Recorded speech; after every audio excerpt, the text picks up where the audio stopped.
আজকাল দেশি কবুতরও কেনার মতো নেই, এইটুকু এইটুকু বাচ্চা 2 জোড়া 440 টাকা, আর মাঝখানেটা তো আবার একটুখানি। এই জোড়া তো নাকি আলাদা? না বলে দেছে? হ্যাঁ বলেছেন যে আমরা পোষবো, কিন্তু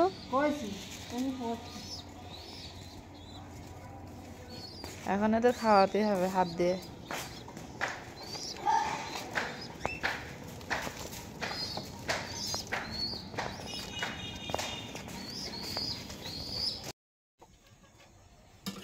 ওই যে পয়সা মতন তো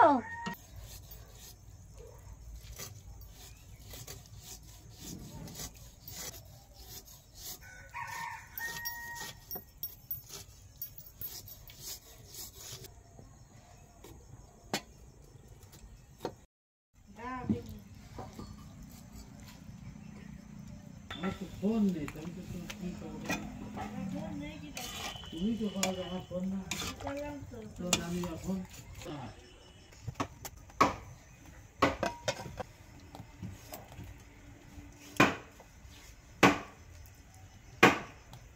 এটা হাত দিলে ইটে যাচ্ছে।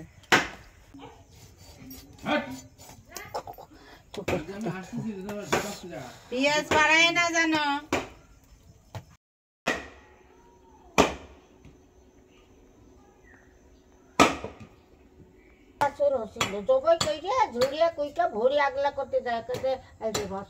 বড় বাছুর পেটের মধ্যে। পরে সে পুলিশে কি করে জানলো? পুলিশে কি করে জানলো তা আল্লাহ জানে। তাই সে কি বলছিল? আমার ছেলেরা দৌড় মারছিল, ছেলে দিয়ে আর ওর বড় ভাইকে। আপনার ছেলে আগের বড়? হ্যাঁ হ্যাঁ। তা আপনার ছেলে জেনে শুনে একটা কাজ করলো কেন? বৌমা কি করছে গাভিন নিয়ে, আমি কই ও সানোয়ার গাভিন হাস, ও সানোয়ার গাভিন হাসে করে না মা। আমি এত ক্রিয়া কাটটা দিলাম যেই করবো হাতে নিস না, সানোয়ার গাভিন গাভিন।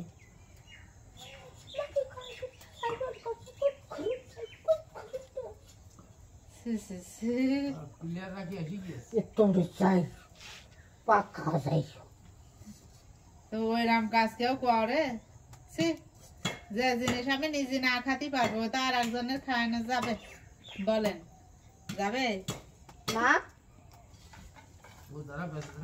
কথাকে মরবে কিটা ফেরেশতার সাথে।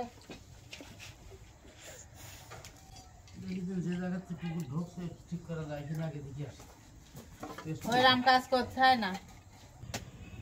আজকে রানবি না জাল দিয়ে থুবি সব? ওরা তো দুলা ভাই আসলি। দুলা ভাইয়ের জন্য জাল দিয়ে থুবা? হ্যাঁ, আবারও খাপসে খাপসে নিয়ে আসবে আর কয়দিন রোজার আগে একটু। তো ভালোই করেছিস, দুলা ভাই যা খিপটে এবার এসে খালি ছোট ছোট মাছ কিনে কিনে ফ্রিজে জমা থুয়ে দে, আসলে খালি খাওয়াবি বের করে। আসলে ওই যে ও আবার একটু ভুড়ি টুরি পছন্দ করে, তো ভুড়ি টুরি কি করবে ওটা? আবার গরম পানি দিয়ে সব দেবো। তো তোমার নানা ভাইয়া কি করছে একটু দেখে আসি।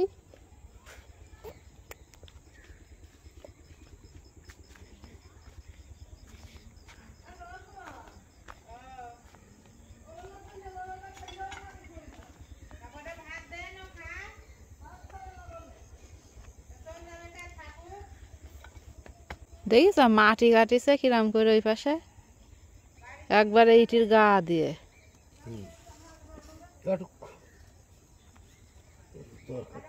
সর্ষে খেতে ওই জায়গায় কাটার মতো জায়গা আছে, তাও কেটে ফেলাইছে। মানে একটা মানুষ যে হেঁটে যাবে সেরকম জায়গা নেই। পারলে আইলটাও কেটে ফেলতে পারে, কেটে জমির ভিতরে নিয়ে নিলে উনি শান্তি হয়।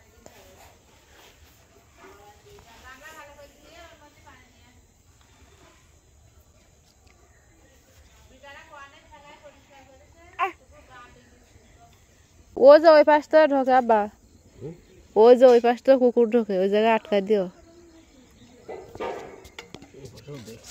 কি বাবা তুমি ফোন নিয়ে কি করবা? কি করবে তুমি ফোন? আসসালামু আলাইকুম, কেমন আছেন সবাই? আশা করছি সবাই অনেক ভালো আছেন। তো এই যে দেখুন পুকুর পাড়ে অনেক সুন্দর ধনেপাতা হয়েছে।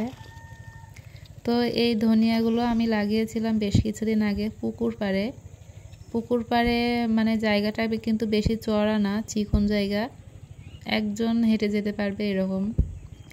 তো আমি এক সাইডে একটুখানি জায়গার ভিতরে ধনিয়াগুলো লাগিয়ে দিয়েছিলাম, আর এখন দেখুন কত সুন্দর হয়েছে, খাওয়ার মতো হয়ে গেছে। ছাদেও লাগিয়েছি কিন্তু সেগুলো এখনো খাওয়ার মতো হয়নি, আর এখানকারগুলো তো দেখতেই পাচ্ছেন বড় বড় হয়ে গেছে, আর অলরেডি আমরা খাওয়াও শুরু করে দিয়েছি। দেখতে কিন্তু অনেক ভালোই লাগছে আমার কাছে, কারণ জায়গাটা শুধু শুধু ফেলানো ছিল, একটুখানি জায়গা, তো জায়গাটুকু শুধু শুধু নষ্ট না করে এরকম যদি কিছু একটা লাগানো যায় নিজেদের খাওয়ার জন্য, তাহলে কিন্তু খারাপ হয় না। ইচ্ছে থাকতে হবে আর একটু পরিশ্রম করতে হবে, তাহলে কিন্তু। আর এই ধনে পাতাগুলো আমি আজকে রান্না করার জন্য তুলে আনলাম।